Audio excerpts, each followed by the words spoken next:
Hi friends, જય શ્રી કૃષ્ણ. આજે આપણે બનાવીશું મોંમાં મૂકતા જ ઓગળી જાય તેવી રૂ જેવી પોચી ઘઉંના લોટની સુખડી. દાંત વગરના વડીલો પણ આ સુખડીને આરામથી ખાઈ શકશે તેટલી સરસ પોચી સુખડી તૈયાર થાય છે. તો તમે આ રીતે ક્યારેય સુખડી ન બનાવી હોય તો એકવાર આ રીતે સુખડી જરૂરથી ટ્રાય કરજો. ચાલો આપણે રેસીપીની શરૂઆત કરીએ. મેં એક પેન લઈ લીધું છે. હવે આપણે કોઈ પણ એક વાટકીનું માપ સેટ કરવાનું છે. તે વાટકીના માપથી અત્યારે મેં પોણી વાટકી જેટલું ઘી લીધું છે. મેં અત્યારે સુખડીને વધુ પૌષ્ટિક બનાવવા માટે ગીર ગાયનું ઘી લીધું છે. તમે કોઈ પણ ઘી લઈ શકો છો.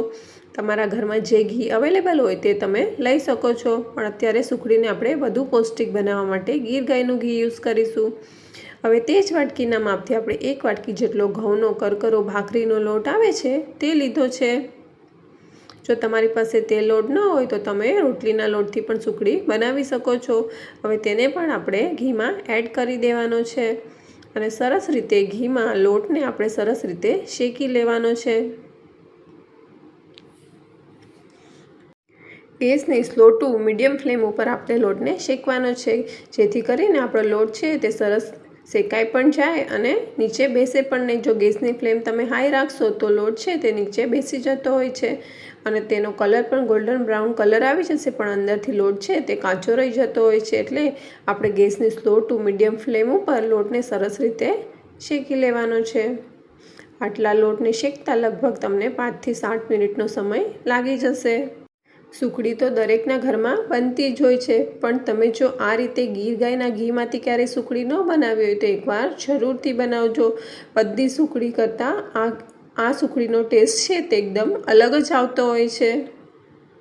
આ સુખડી તો અમારા ઘરમાં બધાની એકદમ ફેવરિટ બની ગઈ છે. તો તમે પણ એકવાર જરૂરથી ટ્રાય કરજો. જો તમે જોઈ શકો છો કે લોટનો કલર છે તે પણ થોડો ચેન્જ થવા માંડ્યો છે અને સરસ એવી અરોમા પણ આવવા લાગી છે. લોટ સરસ શેકાઈ જાય ને તેમાં સરસ સુગંધ આવવા માંડે એટલે તમારે સમજી લેવાનું કે આપણો લોટ છે તે સરસ રીતે શેકાઈ ગયો છે. જો તમે જોઈ શકો છો કે લોટનો કલર છે તે પણ સરસ ચેન્જ થઈ ગયો છે અને સરસ એવી અરોમા પણ આવવા માંડી છે.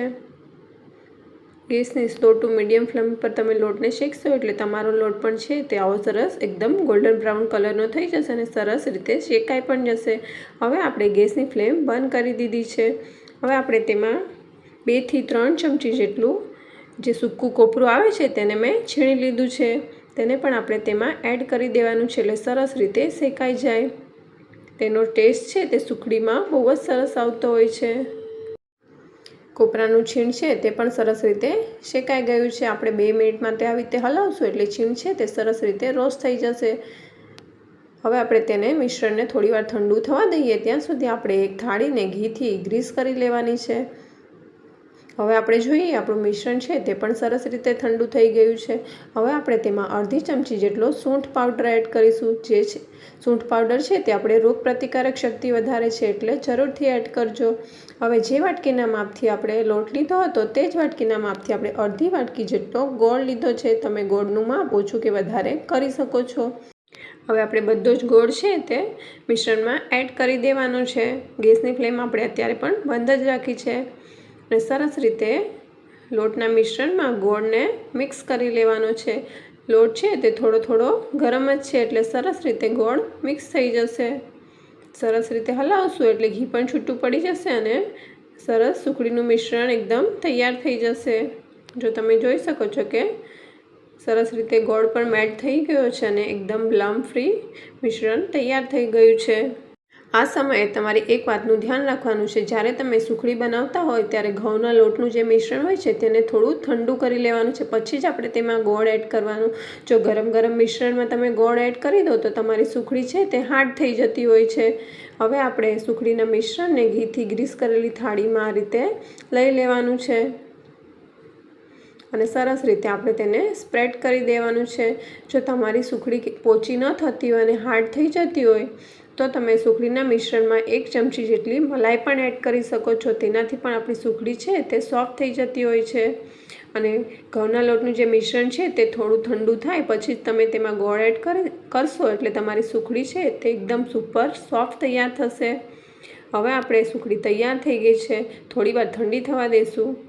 પછી આપણે તેને સ્ક્વેર પીસીસમાં આ રીતે કટ કરી લેવાની છે।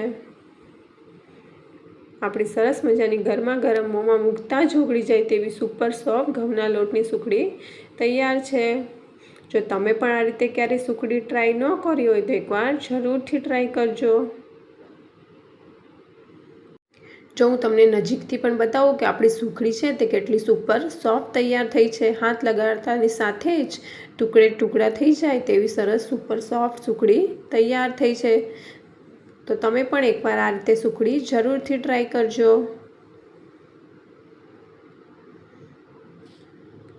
આપણી સરસ મજાના ઘઉંના લોટની સુખડી તૈયાર થઈ ગઈ છે। તમે પણ એકવાર જરૂરથી ટ્રાય કરજો આ રીતે।